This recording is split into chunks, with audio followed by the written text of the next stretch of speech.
आज होगा, देश के नाम होगा प्रधानमंत्री का संबोधन।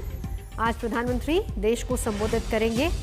हिमांशु मिश्रा मेरे सहयोगी हमारे साथ इस वक्त जुड़ चुके हैं। बहुत सारी ऐसी बात है, लेकिन किस खास बात को लेकर फोकस रहेगा प्रधानमंत्री का? हिमांशु, देखिए नवजोत, बिल्कुल प्रधानमंत्री नरेंद्र मोदी जब शाम को देश को एड्रेस करेंगे और कोविड की दूसरी लहर जब ऑलमोस्ट ये कहा जा रहा है कि बिल्कुल धीमी पड़ती जा रही है और कई राज्यों ने जो है आज से लॉकडाउन की प्रक्रिया को शुरू किया है। दिल्ली भी है, तमाम ऐसे राज्य हैं जिन्होंने लॉकडाउन में कुछ कुछ छूट देना शुरू कर दिया है। उसको लेकर जरूर प्रधानमंत्री जो है वो इंगित करेंगे और बताएंगे कि कोविड की दूसरी लहर में केंद्र सरकार की तरफ से क्या किया गया है, आगे का क्या प्लान है, और साथ ही साथ लॉकडाउन की जो प्रक्रिया शुरू हुई है उसमें भी सोशल डिस्टेंसिंग का पालन करें और साथ ही साथ जो है सैनिटाइजर और मास्क लगाना ना भूलें, क्योंकि यही एक कारण है कि वैक्सीनेशन के साथ साथ सोशल डिस्टेंसिंग का पालन भी हो और साथ ही साथ जो कोविड के नियम हैं उनका भी पालन करेंगे तो जो है वो किसी भी तरीके से कोविड को संक्रमित करने से फैलने से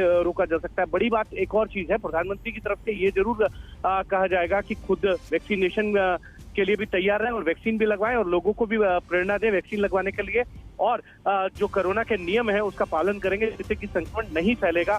ऐसी गलती ना हो जैसी पहली जो कोरोना की पहली रफ्तार लहर थी उसके धीमे पड़ने के बाद लोगों ने जो है कोरोना के नियमों को पालन करना कम कर दिया था, जिस वजह से दूसरी लहर में कुछ ज्यादा नुकसान हुआ। और इसीलिए वैक्सीनेशन का कार्यक्रम तेजी से चलना चाहिए और साथ ही साथ जो है वो ये कहा जा सकता है उनकी तरफ से कि वैक्सीनेशन के साथ साथ कोविड के नियमों को पालन करेंगे तो ज्यादा बेहतर रहेगा। बिल्कुल हिमांशु, खास तौर पर क्योंकि अब देखिए हर राज्य तकरीबन अनलॉक की तरफ बढ़ रहा है और आज से वैसी प्रक्रियाएं शुरू भी हो चुकी है, ढील शुरू हो चुकी है। ये संबोधन अहम होगा, लेकिन इस बीच वैक्सीन को लेकर कहीं कम है, कहीं भ्रम है और कहीं सियासत है। इस पर भी क्या प्रधानमंत्री के आज के इस संबोधन के बाद विराम लगेगा? प्रधानमंत्री की तरफ से कोशिश की जाएगी कि जो वैक्सीन को लेकर जो भ्रम की स्थिति बनी हुई है वो भ्रम की स्थिति दूर किया जाए और लोग ज्यादा से ज्यादा वैक्सीन लगवाएं और वैक्सीन खुद भी लगवाएं और लोगों को भी जो है प्रोत्साहित करें वैक्सीन के कार्यक्रम के लिए कि वो वैक्सीन लगवाएं, क्योंकि वैक्सीन ही जो है अब कोरोना से बचाने की एक कह सकते हैं कि दवाई है और इस दवाई को हर किसी को लेना होगा, चाहे वो गांव का व्यक्ति हो, शहर का हो, अमीर हो, गरीब हो, किसी जाति धर्म का व्यक्ति हो, उसको वैक्सीन से लेकर किसी भी तरीके का कोई भ्रम नहीं रहना चाहिए। साथ ही साथ ये जरूर है कि कोविड के जो नियम है उसका भी पालन करना होगा। अगर वैक्सीन ले भी लिए तो भी कोविड के नियमों का पालन किया जाना चाहिए और सरकार की तरफ से जो कदम अभी तक दूसरी लहर में उठाए गए हैं उसको लेकर भी प्रधानमंत्री की तरफ से जो है वो संबोधित करते हुए बताया जाएगा और आगे सरकार की क्या प्लानिंग है, क्योंकि ये कहा जाता है कि प्रधानमंत्री जब भी राष्ट्र को संबोधित करते हैं तो कोई नई उक्ति, कोई नई चीज जरूर जनता से कहते हैं और उसको शेयर करते हैं। याद कीजिए जब पिछली बार लॉकडाउन लगा था तो उन्होंने कहा था कि आपको वैक्सीन को लेकर, उन्होंने तब भी कहा था और मुझे लगता है इस बार भी वैक्सीन को लेकर जिस तरीके से तेजी आनी चाहिए शायद वो तेजी अभी तक नहीं देखने को मिली है। वो जरूर चाहेंगे कि लोग जो है वैक्सीन को लेकर जो है वो लगाने में ज्यादा ध्यान दें और दूसरों को भी लगवाएं। और एक तरीके से ये कहा जा सकता है जिस तरीके से आशा वर्कर या और हेल्थ वर्कर्स हैं वो गांव-गांव जा रहे हैं, लोगों को बता रहे हैं कि वैक्सीन लगाने से भी किसी भी तरीके का कोई नुकसान नहीं होगा आपको और आपको वैक्सीन लगवाना जरूरी है। तो इस वैक्सीनेशन के कार्यक्रम को और तेजी से बढ़ाने के लिए प्रधानमंत्री नरेंद्र मोदी अपने संबोधन में जरूर कोई ना कोई नई बात कहेंगे। नवजोत, हिमांशु, एक और बड़ी बात, क्योंकि जिस तरीके से वापस उसी बात पर आऊंगी कि अनलॉक की प्रक्रिया शुरू, वैक्सीन को लेकर ज्यादा जोर भी दिया जा रहा है कि कम से कम हर राज्य में हर व्यक्ति तक वैक्सीन पहुंच जाए, लेकिन सियासत इसको लेकर खूब हो रही है। और दूसरी बात यह कि इसको लेकर अलग अलग राज्य में जो अलग अलग नियम कायदे बनाए जा रहे हैं उस पर भी क्या उम्मीद कर सकते हैं प्रधानमंत्री से? देखिए बिल्कुल हर राज्य के अनलॉक की प्रक्रिया जो है वो चल रही है। इस अनलॉक की प्रक्रिया के अंदर हर राज्य ने अपनी अपनी गाइडलाइन के हिसाब से छूट दी है। अब देखना यह है कि प्रधानमंत्री की तरफ से, क्योंकि ये जरूर कहा जाएगा, आप याद कीजिए जब पिछली बार प्रधानमंत्री नरेंद्र मोदी ने दूसरी लहर की शुरुआत के अंदर जो है संबोधन करते हुए कहा था कि लॉकडाउन नहीं लगना चाहिए, लॉकडाउन अंतिम विकल्प के तौर पर जो है राज्य सरकारों को देखना चाहिए। लेकिन ज्यादातर राज्य सरकारों ने लॉकडाउन को लगाया और अब लॉकडाउन की प्रक्रिया को अनलॉक की तरफ लेके जा रहे हैं, यानी कि लॉकडाउन के अंदर कुछ कुछ छूट दे रहे हैं, रियायतें दे रहे हैं। अब प्रधानमंत्री की तरफ से जरूर ये अपील होगी कि लॉकडाउन जब खुल रहा है तो लोगों को जो है नियम जो कोविड के हैं उनका पालन जरूर करना होगा, क्योंकि अगर पालन नहीं किया गया तो फिर जो है इसी तरीके के संक्रमण बढ़ने की हम जो है केसेस देख सकते हैं, और जिसका नुकसान होता है। अब ये देखना होगा कि तीसरी लहर को लेकर जो एक्सपर्ट कह रहे हैं उस पर प्रधानमंत्री क्या कोई अपनी बात रखेंगे, क्योंकि अगर अनलॉक की प्रक्रिया शुरू हो रही है और लोगों ने इस तरीके के सोशल डिस्टेंसिंग या ये कहें कि कोविड के जो नियम है, सैनिटाइज करना, हाथ को धोना, मुंह पे मास्क लगाना, रुमाल लगाना, लोगों और दूरी बनाए रखना और दवाई के साथ साथ कड़ाई बहुत जरूरी है, ये बात प्रधानमंत्री ने भी कही। तो इन सब चीजों को अगर लेकर साथ बढ़ेंगे तभी कोविड के ऊपर जो है हम ये कह सकते हैं कि उसको मात देने में सफल होंगे। लेकिन अनलॉक की प्रक्रिया शुरू होगी और लोग बड़ी बात देखिए, क्योंकि लगातार ये भी कहा जा रहा है कि अगर ढिलाई बरती गई तो इसका खामियाजा हम ही को भुगतना पड़ेगा। लेकिन खामियाजा देखिए अर्थव्यवस्था भी, उस पर भी असर सीधे तौर पर पड़ता है। बहुत से लोग ऐसे जो बेरोजगार हो गए या फिर कामकाज जिनके पास नहीं है, तो इसके लिए जरूरी है कि अनलॉक की प्रक्रिया को सही तरीके से इसका पालन किया जाए। क्या उस और भी प्रधानमंत्री कोई बात रखेंगे अर्थव्यवस्था की तरफ? बिल्कुल, अर्थव्यवस्था को लेकर प्रधानमंत्री बिल्कुल जहां तक चिंतित होंगे, क्योंकि देश के 80% राज्यों ने जो है लॉकडाउन लगाया था और अब धीरे धीरे रिलैक्सेशन दिया जा रहा है। तो ये एक बड़ी चिंता का विषय है, क्योंकि लोगों की, बहुत से युवाओं की नौकरी गई है, बहुत से लोगों को नौकरी चली गई है। अर्थव्यवस्था को पटरी पर लाने के लिए पिछली बार अगर आप ध्यान दें तो कोविड की जब पहली लहर आई थी तो 20 लाख करोड़ का आत्मनिर्भर भारत का पैकेज जो है वो दिया गया था। प्रधानमंत्री की तरफ से नारा भी दिया गया था कि लोकल के लिए वोकल होना होगा। अब उस चीज को लेकर आगे और कैसे बढ़ा जा सकता है, क्योंकि अब लॉकडाउन खुलना शुरू हो गया है अलग अलग राज्यों के अंदर, तो इसको लेकर जरूर अर्थव्यवस्था पर। और दूसरा एक जो मेरी जानकारी है, 2 लाख हेल्थ वर्कर्स जो है वो स्किल डेवलपमेंट जो है तैयार करने जा रहा है, जिनको तैयार किया जाएगा कि अगर इस तरीके की सिचुएशन दूसरी लहर की तरह आती है तो उससे किस तरीके से निपटा जा सकता है। क्योंकि एक बात तो नवजोत हम सब जानते हैं कि डॉक्टरों की संख्या बहुत सीमित है। दूसरी लहर में जिस तरीके से देखना पड़ा, सामने आया था कि डॉक्टर्स की कमी नजर आई थी, हेल्थ वर्कर्स की कमी नजर आने लगी थी। डॉक्टर्स खुद कोविड पेशेंट हो गए थे, कोविड के संक्रमित लोगों का इलाज करते करते। तो इसको लेकर सरकार की बिल्कुल चिंता है। सरकार ने पहले भी कदम उठाए थे कि एमबीबीएस के फाइनल ईयर के या हेल्थ वर्कर्स हैं जिन्होंने हेल्थ वर्कर्स की ट्रेनिंग ली है, फर्स्ट एड की ट्रेनिंग ली है, उनको मैदान में लाने की बात कही गई थी। अब इसी तरीके से हेल्थ वर्कर्स को तैयार करने की बात है। मेरी जानकारी के अनुसार स्किल डेवलपमेंट मिनिस्ट्री जो है 2 लाख हेल्थ वर्कर्स को तैयार करने जा रही है देश भर में, कि अगर इस तरीके की सिचुएशन आएगी तो उसको टैकल करने में एक आसानी हो, लोगों को बेसिक जो रिक्वायरमेंट है मेडिकल की वो उपलब्ध हो। डॉक्टर तो रहे ही रहे, साथ ही साथ बेसिक रिक्वायरमेंट के लिए हेल्थ वर्कर्स भी रहे, चाहे वो हॉस्पिटल हो, कोविड केयर सेंटर हो या आइसोलेशन सेंटर हो। बिल्कुल, हिमांशु रही है हमारे साथ। एक बड़ी खबर लगातार हम जिस पर नजर बनाए हुए हैं, प्रधानमंत्री नरेंद्र मोदी आज शाम कोरोना संकट के बीच देश को संबोधित करेंगे। हिमांशु मेरे सहयोगी लगातार हमारे साथ बने हुए हैं। कोरोना संकट के बीच प्रधानमंत्री नरेंद्र मोदी का यह संबोधन होगा शाम 5 बजे।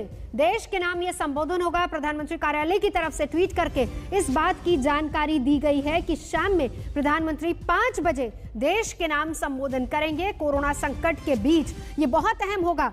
जानकारी ट्वीट के जरिए दी गई है। प्रधानमंत्री श्री नरेंद्र मोदी शाम 5 बजे देश के नाम संबोधन करेंगे, जनता को बताएंगे। सबसे पहली बात, आंकड़े जिस तरीके से कम हो रहे हैं उस पर प्रधानमंत्री जरूर अपनी बात रखेंगे। अलग अलग राज्य ढिलाई की तरफ बढ़ रहा है, यानी कि अनलॉक की तरफ बढ़ रहा है, उस पर किस तरीके से फोकस करना है और तीसरी लहर के संभावित खतरे को किस तरीके से रोका जाए उस पर भी फोकस रहेगा। और साथ ही साथ बड़ी बात अर्थव्यवस्था, क्योंकि इससे कितना नुकसान हुआ है, बहुत लोगों की नौकरियां गई, उस पर भी फोकस रहेगा प्रधानमंत्री का। हिमांशु मेरे सहयोगी हमारे साथ इस वक्त बने हुए। हिमांशु, इसके अलावा और क्या कुछ उम्मीद की जा सकती है प्रधानमंत्री के संबोधन से?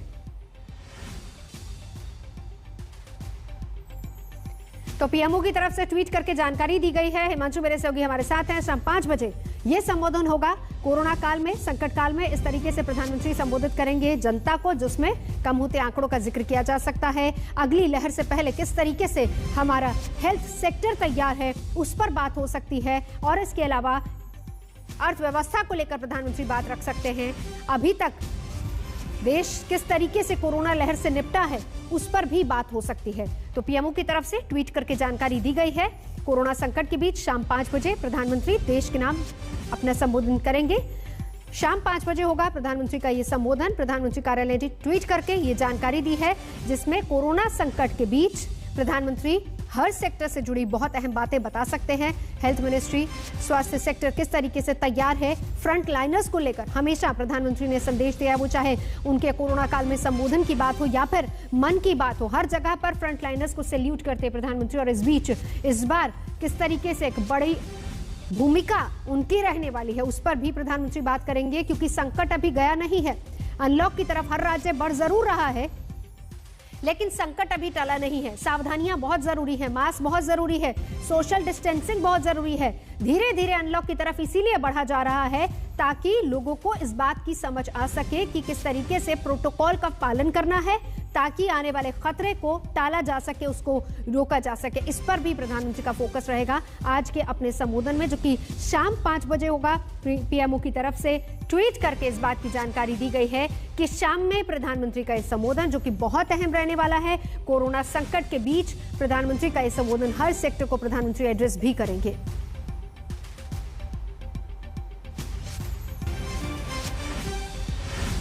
तो लगातार बड़ी खबर पर हमारी नजर बनी हुई है। देश के नाम आज प्रधानमंत्री का संबोधन होगा, वक्त शाम 5 बजे का। पीएमओ की तरफ से ट्वीट करके जानकारी दी गई है।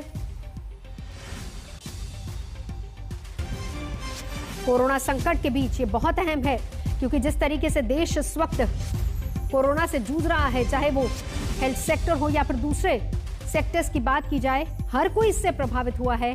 तो ऐसे में संबोधन बहुत अहम हो जाता है कि किस तरीके से प्रधानमंत्री आज क्या कुछ कह सकते हैं। फोकस कोरोना काल में देश की अर्थव्यवस्था पर होगा, हेल्थ सिस्टम को लेकर प्रधानमंत्री बात करेंगे, आगे की चुनौतियों को लेकर भी जिक्र होगा, अभी तक की चुनौतियों से किस तरीके से हिंदुस्तान ने निपटा है उस पर भी प्रधानमंत्री जानकारी देंगे।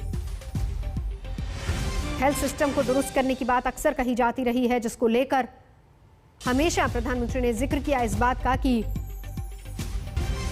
फ्रंट लाइनर्स ने, चाहे वो डॉक्टर्स हो, नर्सेज हो, वार्ड बॉयज हो, हर जगह पर उन्होंने किस तरीके से बढ़ चढ़कर आगे बढ़कर अपनी भूमिका निभाई है और इसीलिए देश को कोरोना के इस बड़े संकट से बाहर निकाला है। ऐसे में हम सुरक्षित रहें, देश सुरक्षित रहे। वैक्सीनेशन को लेकर भी किस तरीके से प्लानिंग सरकार की तरफ से की जा रही है, ज्यादा से ज्यादा लोगों को जल्दी से जल्दी वैक्सीनेट किया जा सके। राज्यों की अपनी तरफ से प्लानिंग है। अंजना ओम कश्यप मेरी सहयोगी इस वक्त हमारे साथ जुड़ चुके हैं। अंजना, उम्मीद यह की जा रही है कि हर सेक्टर को कम से कम प्रधानमंत्री अपनी तरफ से संबोधित करेंगे। कोरोना संकट है, ऐसे में संभावित खतरों से भी निपटना है, सारी बातें होंगी। अंजना। बिल्कुल नवजोत, देखिए मेरे हिसाब से जो सबसे बड़ी बात मुझे लग रही है वो है वैक्सीनेशन। वैक्सीनेशन को लेकर जो खाका हिंदुस्तान की तरफ से बनना है, क्या उसमें किसी बड़े डेवलपमेंट का हम इंतजार कर सकते हैं? 4,14,000 के ऊपर केसेस चले गए थे एक वक्त पर मई के महीने में देश में, लेकिन पहली बार आज 1 लाख के आसपास केसेस हैं। यानी कोविड के जो रेगुलर न्यू केसेस रोज आ रहे थे उसमें एक नियंत्रण है, लेकिन वैक्सीनेशन को ब्रह्मास्त्र के तौर पर यूज करना है। ऐसे में वैक्सीनेशन को लेकर मुझे लगता है, क्योंकि इससे पहले भी स्वास्थ्य मंत्री ने ऐसे संकेत दिए थे कि उन्होंने कुछ लो कॉस्ट वैक्सीन जो है वो देश में ज्यादा संख्या में, लगभग 30,000 करोड़ के आसपास की संख्या में वो अवेलेबल कराया जा रहा है। अब देखिए, मुझे जो सबसे ज्यादा महत्वपूर्ण लग रहा है वो यही कि लगातार सुप्रीम कोर्ट, हाई कोर्ट, हर जगह वैक्सीनेशन का मामला चल रहा था। क्या वैक्सीनेशन फ्री फॉर ऑल या लोगों के घरों तक जाकर वैक्सीनेशन का, मतलब मेरे हिसाब से मुझे जो लग रहा है प्रधानमंत्री का ये संबोधन जाहिर तौर पर कोविड के आसपास, कोविड के इर्द गिर्द अर्थव्यवस्था, बड़ी सारी चीजें, चुनौतियां अथाह हैं, लेकिन ऐसे में वैक्सीनेशन को लेकर जो बहुत सारी परिस्थितियां बन रही थी उस पर मुझे लगता है एक स्पष्टता आएगी। प्रधानमंत्री कोई बड़ा ऐलान वैक्सीनेशन यानी टीकाकरण को लेकर कर सकते हैं। टारगेट बहुत बड़ा है हिंदुस्तान का, सरकार अपनी ताकत झोंक रही है, विपक्ष लगातार कह रहा है कि आप लेट हो चुके हैं, लेकिन इन सब के बीच क्या कोई वाकई ऐसा रोड मैप है? बीजेपी का दावा था कि हम जून के बाद जुलाई के महीने से, 1 जुलाई से हम 1 करोड़ टीके देंगे। उनका कहना है कि साल के अंत तक सभी का टीकाकरण देश में हो जाएगा। क्या इस बाबत कोई बड़ी जानकारी, कोई बड़ा ऐलान प्रधानमंत्री कर सकते हैं? मुझे लगता है टीकाकरण को लेकर लोगों का सबसे ज्यादा फोकस रहेगा और प्रधानमंत्री का, हालांकि जैसा कि आप पहले भी बता रही थी और हिमांशु भी बता रहे थे, कई ऐसे मुद्दे हैं, अर्थव्यवस्था के मंच पर बहुत बड़ी चुनौतियां इस वक्त सामने खड़ी हैं, अगली लहर के लिए कैसे तैयारी करनी है, जो हालांकि डॉक्टर गुलेरिया ने कहा कि बच्चों पर सिर्फ ज्यादा असर होगा, इसका कोई लॉजिक नहीं है, लेकिन यह है कि ज्यादातर जो बड़े लोग हैं, जो युवा वर्ग हैं, वो इस बार संक्रमित हुए हैं, तो बच्चे जो बचे हैं उनको हो सकता है, ऐसा मानकर उन्होंने कहा तीसरी लहर की भी आशंका है। ऐसे में क्या तीसरी लहर के लिए क्या क्या तैयारी करनी है, इन सब पर जोर होगा। लेकिन कुल मिलाकर मेरे हिसाब से वैक्सीनेशन को लेकर टीकाकरण इस वक्त सरकार की जो प्राथमिकताएं हैं उसमें सबसे ऊपर है और टीकाकरण को लेकर हम कोई बड़ा ऐलान प्रधानमंत्री से सुन सकते हैं। नवजोत अंजना, ये जरूरी भी है, देखिए रोड मैप बहुत जरूरी है, जो स्पीड है उसको लेकर विपक्ष, चलिए वो सियासत एक तरफ छोड़ भी दी जाए, लेकिन जिस तरीके से भ्रम की स्थितियां हैं लोगों में वो अभी तक क्लियर नहीं हुई हैं। वैक्सीनेशन हो रहा है, बहुत सारे आशा वर्कर्स भी हैं जो दूर दराज के इलाकों में जाकर लोगों को एजुकेट भी कर रहे हैं, ये भ्रम को दूर करने की कोशिश भी की जा रही है। लेकिन अगर यही बात, पहली बात तो प्लानिंग किस तरीके से होगी और दूसरी अगर प्रधानमंत्री खुद इस भ्रम को दूर करेंगे तो ये बहुत बड़ी बात होगी, क्योंकि एंड ऑफ द डे अगली लहर से निपटने से पहले जरूरी है कि हिंदुस्तान पूरी तरह से वैक्सीनेट हो। बिल्कुल नवजोत, देखिए आज तक पर हम लोगों ने स्पेशल प्रोग्राम किया, स्पेशल रिपोर्ट, हल्ला बोल, और हम लोगों ने दिखाया कि कैसे कैसे भ्रम है लोगों के मन में। एक साहब कहते हैं कि मैं बीमार नहीं हूं, मैं क्यों वैक्सीनेशन लूं। एक कहते हैं कि मैं लूंगा तो मुझे बीमारियां हो जाएंगे। महिला कह रही है कि कई लोग मर रहे हैं।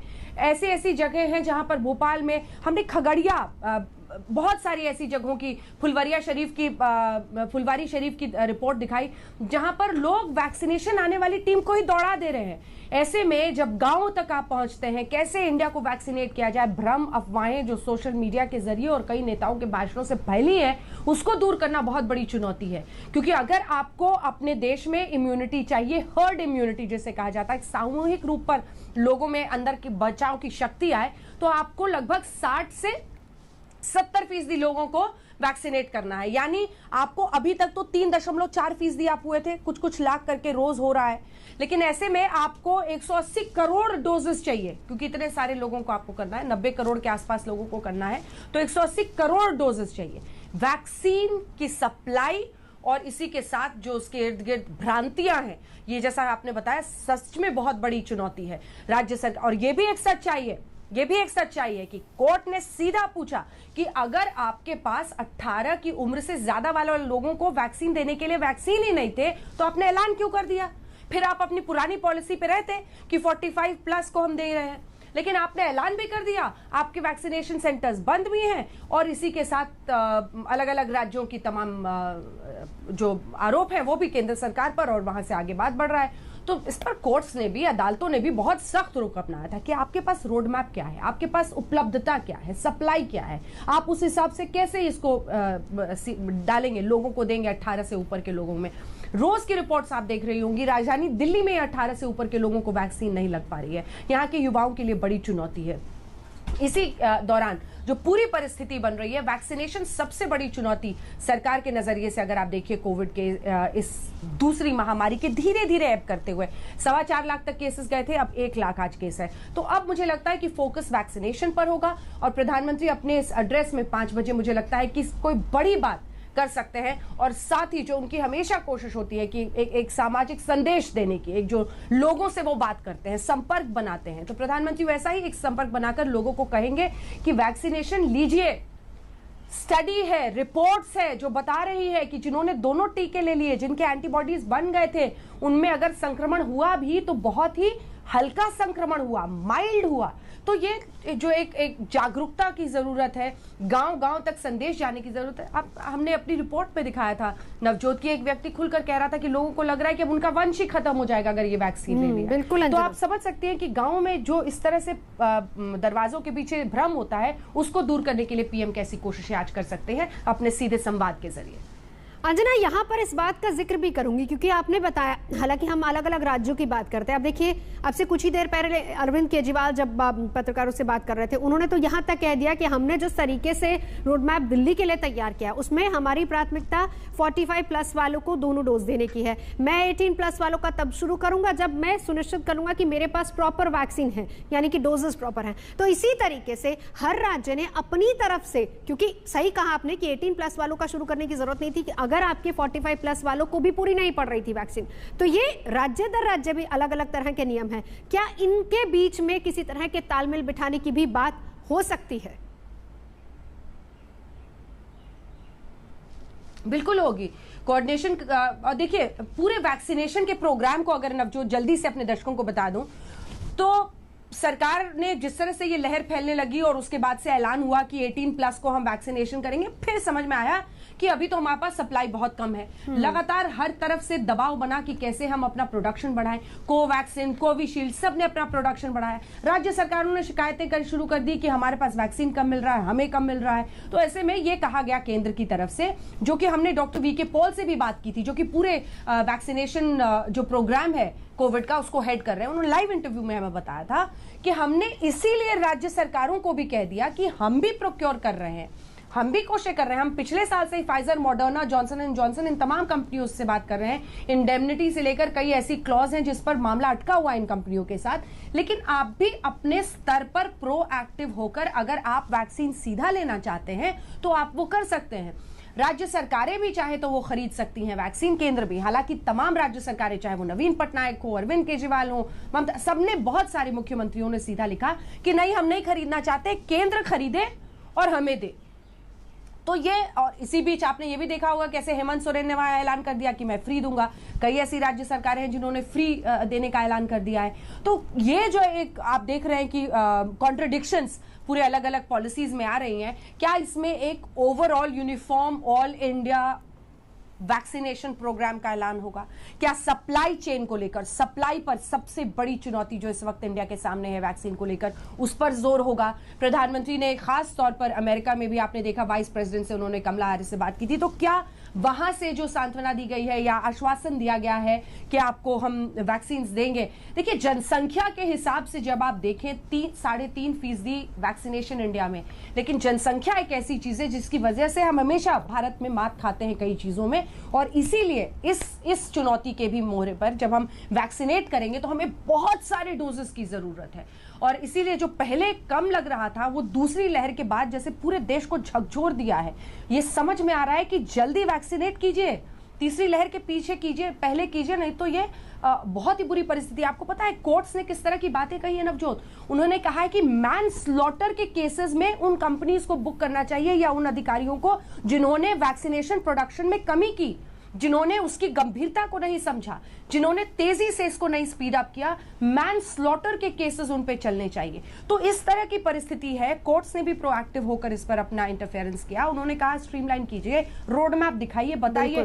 तो ऐसे वक्त पर जब प्रधानमंत्री अपनी बात कहते हैं, एक संवाद लोगों के साथ करते हैं, तो एक उम्मीद बनती है कि शायद वैक्सीनेशन के मुद्दे पर कोई बड़ा रोड मैप वो आज रख सकते हैं, जितना अभी तक समझ में आ रहा है। हालांकि जैसा कहा जाता है कि पीएम क्या कहने वाले हैं और क्या है, ये शायद उनके अलावा कोई आपको इस वक्त नहीं बता सकता है। बिल्कुल, हम लेकिन इस पर उम्मीद इसलिए कर रहे हैं अंजना क्योंकि हालात जिस तरीके के हैं उसी पर बात हो रही है। अंजना, मैं एक स्टेप और आगे चलूंगी क्योंकि आज से एम्स में खास तौर पर 525 बच्चों पर भी बच्चों की वैक्सीन का ट्रायल शुरू हो चुका है। उस पर भी क्या उम्मीद प्रधानमंत्री से की जा सकती है? क्योंकि अगली लहर, भले ही कहा जा रहा है कि बच्चों के लिए खतरनाक है, लेकिन डॉक्टर्स कह रहे हैं कि इतना भी ज्यादा डराइए नहीं, बच्चों के लिए खतरनाक है, प्रभावित हो सकता है, लेकिन ऐसे में बच्चों की वैक्सीन पर भी जोर देने की जरूरत है, जो कि आज से ट्रायल शुरू हुए हैं। बिल्कुल, और इसी पर सवाल मैंने भी उस दिन खास तौर पर किया था जब डॉक्टर रणदीप गुलेरिया, एम्स के डायरेक्टर, हमारे साथ लाइव थे नवजोत। हमने पूछा उनसे कि फाइजर की जो बच्चों की वैक्सीन है उसको यूके में इजाजत, अप्रूवल मिल गई है। अभी वैक्सीनेशन की शुरुआत होनी है बच्चों की वहां पे, लेकिन अप्रूवल मिल गई है। और भारत सरकार की तरफ से डॉक्टर वीके पॉल ने भी बताया था कि चाहे वो यूएस की परमिशन देने वाली एजेंसी हो, एफडीए, या फिर यूके के भी कई सेंटर्स हैं जो परमिशन देते हैं, क्या उनके आधार पर इंडिया में भी उसी वैक्सीनेशन की शुरुआत होगी? उन्होंने कहा कि हमने ऐसे कई एजेंसीज हैं जिनको मार्क डाउन किया है और कहा है कि जैसे यूएस में ये अप्रूवल एजेंसी है, अगर यूएस में वो अप्रूवल मिल गया तो वो अप्रूवल हम भी दे देंगे अपने देश में, ताकि रेड टेपिज्म और धीरे धीरे और डिले ना हो इसमें। ऐसे ही यूके की भी एजेंसी है, जो उनका अप्रूवल होगा तो उसी के आधार पर हम भी अपने देश में अप्रूवल दे देंगे, क्योंकि उनके जो मापदंड है वो लगभग वही है जो इंडिया में है या फिर उससे बेहतर ही है। तो ऐसे में ये उन्होंने कहा कि ऐसी उम्मीद रखी जा सकती है कि फाइजर की वहां पर शुरुआत है तो उसके बाद से ड्रग कंट्रोलर ऑफ इंडिया ये डिसीजन लेंगे कि क्या उसको यहां पर भी इंडिया में इजाजत देनी है नहीं देनी है। फाइजर से देखिए पिछले साल दिसंबर से सरकार की बातचीत चल रही है, अभी स्पीड अप हुई क्योंकि आपने भी देखा कि कैसे external affairs minister S Jaishankar वहां पर गए थे, वहां पर फिर से नए सिरे से पूरी बात को स्पीड अप किया गया है फाइजर के साथ। बच्चों की वैक्सीन तो जिसका आप जिक्र कर रही थी, यूके में अप्रूवल मिल गया है, क्या इंडिया में वहां से आएगा, इस पर बहुत ही पॉजिटिव रिस्पॉन्स था गुलेरिया साहब का भी और वीके पॉल साहब का भी, जो कि हेड कर रहे हैं पूरे वैक्सीनेशन उसको। दूसरी तरफ एम्स में शुरुआत हो रही है और एम्स में इनफैक्ट एक जो डॉक्टर हैं जो इस पूरे मुहिम को वहां पर चला रहे हैं और पूरा वैक्सीनेशन ट्रायल्स जो वहां पर चल रही है, उन्होंने भी बताया, जिस डर का आपने जिक्र किया है, उन्होंने बताया कि एक महिला ने फोन किया, हम बच्चों को वो साइन अप करते हैं ट्रायल्स के लिए, तो उन्होंने बताया कि बच्चे में बड़ा डर था कि क्या जो तीसरी लहर आएगी उसमें हम सारे बच्चे मर जाएंगे, तो एक डर बहुत ज्यादा था। उन्होंने भी रिक्वेस्ट किया कि इसको बहुत ही सेंसिटिवली डील करने की जरूरत है। तो ये एक जो डर तीसरी लहर को लेकर और लगातार अलग अलग देशों के कुछ स्ट्रेन्स को लेकर लोगों के मन में खास तौर पर बच्चों में भरा है, उसको भी टैकल करना मुझे लगता है बड़ी चुनौती होगी और प्रधानमंत्री खास तौर पर उस पर भी एड्रेस कर सकते हैं और वो कोशिश कर सकते हैं कि उस पर कुछ स्पेसिफिक वो बोले। मुझे ऐसा लग रहा है कि ये वैक्सीनेशन का एक इंपॉर्टेंट हिस्सा हो सकता है जब वो बोले कि वो बच्चों के ट्रायल्स पर भी और बच्चों की वैक्सीनेशन की शुरुआत इंडिया में कब से होगी उस पर बोले। अंजना, जैसे आप बता रही थी कि हालांकि प्रधानमंत्री क्या बोलेंगे उनके अलावा और कोई नहीं जान सकता, लेकिन हम अभी फिलहाल वैक्सीन की बात कर रहे हैं। बहुत जरूरी ये भी है कि प्रधानमंत्री के इस संबोधन में अर्थव्यवस्था का भी जिक्र है। देखिए, लॉकडाउन परमानेंट सोल्यूशन नहीं है, पर इसके साथ साथ किस तरीके से सावधानियां भी जरूरी हैं और साथ ही साथ हम वापस से लॉकडाउन की तरफ ना बढ़े और अनलॉक का मिसयूज ना किया जाए, इसको लेकर भी बहुत जरूरी होगा कि प्रधानमंत्री इस पर भी कोई बात करे। क्या उम्मीद की जा सकती है इस पर? बिल्कुल, और आप सोचिए ना कि मंडे से आज ही अनलॉक की प्रॉपर, जिसे आप कहें बाजार का ऑड इवन तरीके से खुलना दिल्ली में होने वाला है। तो ये एक बार फिर से पीएम जरूर इस पर बोलेंगे और वो बताएंगे कि आप अगर हमने इस बार लापरवाही बरती तो बहुत ही खतरनाक उसके परिणाम हो सकते हैं। तो मुझे लगता है कि इसका भी जिक्र पीएम जरूर करेंगे, क्योंकि अनलॉक अब धीरे धीरे तो आप कितने दिनों तक सब कुछ बांध कर रख सकते हैं। आर्थिक मोर्चे पर भी देश ने बहुत सारी चुनौतियां झेली हैं और ऐसे में अनलॉक की प्रक्रिया जो शुरू होगी उस पर भी पीएम का जरूर एड्रेस होगा और ऐसे मुद्दे पर तो वो सीधा संपर्क करते हैं और जो उनका संवाद करने का तरीका है देशवासियों से, उसमें वो अलग अंदाज से बोलते हैं और कहते हैं कि देखिए, आपको भागीदारी अपनी दिखानी है, इस पूरे प्रोसेस में भागीदारी दिखानी है कि कैसे आप हिस्सा बनेंगे इस बीमारी से लड़ने में। और मुझे लगता है डॉक्टर्स को भी खास तौर पर, क्योंकि डॉक्टर्स ने भी बहुत चुनौतियां इस बार फेस की हैं, डॉक्टर्स को वो खास तौर पर धन्यवाद देंगे। और इसी के साथ अनलॉक, जैसे आपने कहा, जो सावधानियां बरतनी है उस पर पीएम बोल सकते हैं। बिल्कुल, हिमांशु मेरे से होगी हमारे साथ जुड़ चुके हैं। अंजना, मैं लौटती हूं आपके पास। हिमांशु, क्या अपडेट, किस किस अहम मुद्दे पर आज प्रधानमंत्री बोल सकते हैं, उम्मीद क्या की जाए? बिल्कुल, देखिए नवजोत, जैसा कि हम पहले भी बात कर रहे थे कि अनलॉक की प्रक्रिया जो है वो अलग अलग राज्यों ने अपने अपनी गाइडलाइन के अनुसार जो है वो शुरू कर दी है। प्रधानमंत्री जो है, जैसा अंजना भी बता रही थी, कि अपने तरीके से लोगों को जो है जन भागीदारी के लिए अपील करते हैं और उनका इंटरेक्शन का तरीका लोगों से सीधे संवाद का होता है और यही तरीका जो है प्रधानमंत्री जानते हैं कि लोगों को किस तरीके से जो है अपील की जा सकती है और लोगों की भागीदारी को बढ़ाया जा सकता है। आप याद कीजिए, अभी मैंने कहा था कि जब दूसरी वेव शुरू हुई थी तब प्रधानमंत्री नरेंद्र मोदी ने कहा था कि वैक्सीन का कार्यक्रम जो है तेजी से होना चाहिए, वैक्सीन को लेकर जो भी भ्रम की स्थिति है उसको दूर होना चाहिए, सब लोगों को वैक्सीन लेना चाहिए जब उनका क्रम आए, जब उनकी बारी आए। तो उसको लेकर जो है प्रधानमंत्री जरूर चाहेंगे कि जब दूसरी लहर धीमी पड़ रही है तो वैक्सीन के कार्यक्रम को और तेजी से किया जाए, जिससे लोग जो है अपनी पहली डोज और दूसरी डोज ले लें, क्योंकि अगर दूसरी डोज के बाद किसी को 1% जो संक्रमण होता है वो बहुत ही ज़्यादा इफेक्टिव नहीं रहता है, उसकी मारक क्षमता बहुत कम होती है। लोगों को घर में होम आइसोलेशन या डॉक्टर के ट्रीटमेंट से जो है घर में ही ठीक हो जा सकता है। इसीलिए वैक्सीनेशन जो है बहुत ज़रूरी है कोरोना की इस दूसरी लहर के बाद जो चीज़ें सामने आई हैं। लेकिन बड़ी चीज़ ये है, अनलॉक हो रहा है। अनलॉक अगर होने जा रहा है तो लोग घरों से बाहर निकलेंगे, मार्केट जाएंगे, बाजार जाएंगे और अपने अपने कामों पर जाएंगे। तो ऐसे में क्या सोशल डिस्टेंसिंग का पालन जरूरी है, ये बात जरूर प्रधानमंत्री की तरफ से कहा जाएगा, क्योंकि पहली वेव जब खत्म हुई थी तब उसके बाद लोगों को जिस तरीके से अनलॉक हुआ था और लोग एक दूसरे से मिल रहे थे, पार्टीज, रेस्टोरेंट्स, कई जगह इस तरीके की चीज़ें देखने को मिली थी। सोशल डिस्टेंसिंग का पालन नहीं हो रहा था, कोविड के नियमों का पालन नहीं हो रहा था, उस कारण दूसरी लहर में कुछ जान मान का नुकसान हुआ, जिसको ध्यान में रखते हुए प्रधानमंत्री जरूर ये अपील करेंगे कि चाहे वैक्सीन ले ली है लेकिन आपको कोविड के नियमों का पालन करना होगा, सोशल डिस्टेंसिंग के साथ जो है लोगों से मिलना होगा, बहुत नज़दीक नहीं जाना। साथ ही साथ ये भी कहा जाएगा कि हाथों को धोते रहना है, मास्क लगा के रहना है। ये सारी चीज़ें जरूर प्रधानमंत्री की तरफ से अपील करेंगी।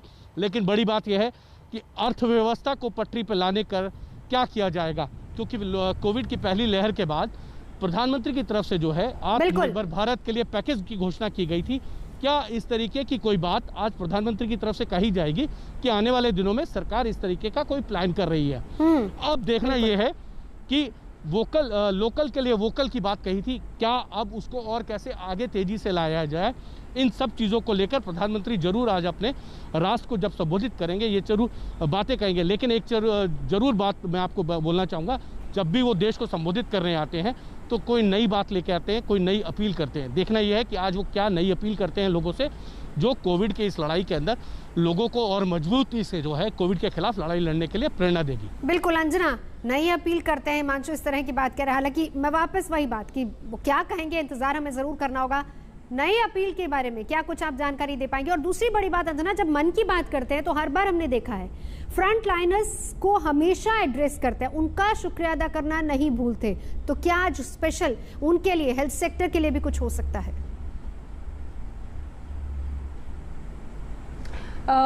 इंतजार अब तो बस बहुत ज्यादा नहीं है, लगभग 2 बजने में 10 मिनट हैं और 3 घंटे का इंतजार है। लेकिन देखिए नवजोत, जो आप कह रही हैं, कुल मिलाकर प्रधानमंत्री का फोकस ये रहेगा। 3 तो ऐसी बातें हैं जो इंडिस्पेंसिबल हैं उनके संदेश में। एक तो कि आपको तमाम नियमों का पालन करना है, कोविड प्रोटोकॉल मत भूलिए, चाहे आपको कोरोना हो चुका है, चाहे आपने वैक्सीन ले ली है, री इन्फेक्शन भी होता है और जो वैक्सीनेट हो रहे हैं उनको भी इन्फेक्शन हो रहा है। तो ये री इन्फेक्शन इज अ रियलिटी, यानी दोबारा संक्रमण एक सच्चाई है और उसके आधार पर वो लोगों को संबोधित करेंगे। ऐसा मुझे लगता है कि जरूर उनकी बातों में होगा। डॉक्टर्स का धन्यवाद, क्योंकि उन्होंने ही अपनी जान जोखिम में डालकर देश भर में डॉक्टर्स डटे रहे अस्पतालों में। मतलब उनके त्याग और उनके बलिदान का उन परिवारों का सोचिए जो उन्हें रोज भेजते हैं अस्पताल में, उस खतरे को जानते समझते हुए कोविड वार्ड से जहां हम इतनी दूरी बनाकर रखते हैं, अपने परिवार का कोई संक्रमित होता है, कोविड वार्ड में जाता है, उसके बाद आप उससे नहीं मिल सकते हैं, लेकिन वो डॉक्टर्स कोविड वार्ड में जाते हैं उस संक्रमण के खतरे। तो एक बहुत बड़ा संदेश ये हो सकता है। लेकिन वैक्सीनेशन सबसे बड़ी चुनौती है और मैं नवजोत इसीलिए बार बार कह रही हूं, देखिए अगर आप ये कह रहे हैं कि 1 जुलाई से आप 1 करोड़ लोगों को रोजाना अप्रैल के महीने में, जहां तक मुझे रफली आंकड़े याद हैं, लगभग आप 30 से 32 लाख लोगों को रोज वैक्सीनेट कर रहे थे। धीरे धीरे दूसरी लहर आगे बढ़ी और एक ऐसा फेज आया जब रोजाना आप 15 से 16 लाख लोगों को ही वैक्सीनेट कर पा रहे थे। कई राज्यों ने कहा हमारा वैक्सीन खत्म हो चुका है, जल्दी से। तो एक आपको मीट क्या करना है रिकॉर्ड, आपको कम से कम 180 करोड़ डोजेस चाहिए, यानी लगभग 90 करोड़ लोगों को वैक्सीनेट करना है ताकि आपको हर्ड इम्यूनिटी मिले। और आप कर कितने रहे हैं? अगर आप इस रेट पे चले तो आपको 2-2.5 साल लग जाएंगे। लेकिन सरकार ने कहा है नहीं, हम पूरी कोशिश कर रहे हैं, तमाम हम वैक्सीन ला रहे हैं, हम 1 जुलाई से एक दिन में 1 करोड़ लोगों को वैक्सीनेट करेंगे जी। 1 करोड़ लोगों को वैक्सीनेट करने का मतलब आप समझ रहे हैं, डॉक्टर वीके पॉल ने खुद आज तक से कहा है। तो फिर जो वैक्सीन है उसके लाने, उसके प्रोक्योरमेंट को लेकर, सप्लाई को लेकर मुझे लगता है कोई बड़ा ऐलान हो सकता है। अंजना रही है हमारे साथ, हिमांशु मेरे सहयोगी लगातार हमारे साथ बने हुए हैं और बड़ी खबर पर हमारी नजर बनी। शाम 5 बजे देश के नाम प्रधानमंत्री का संबोधन रहेगी, इस पर नजर रखेंगे। ब्रेक के लिए देखते रहिए आज तक।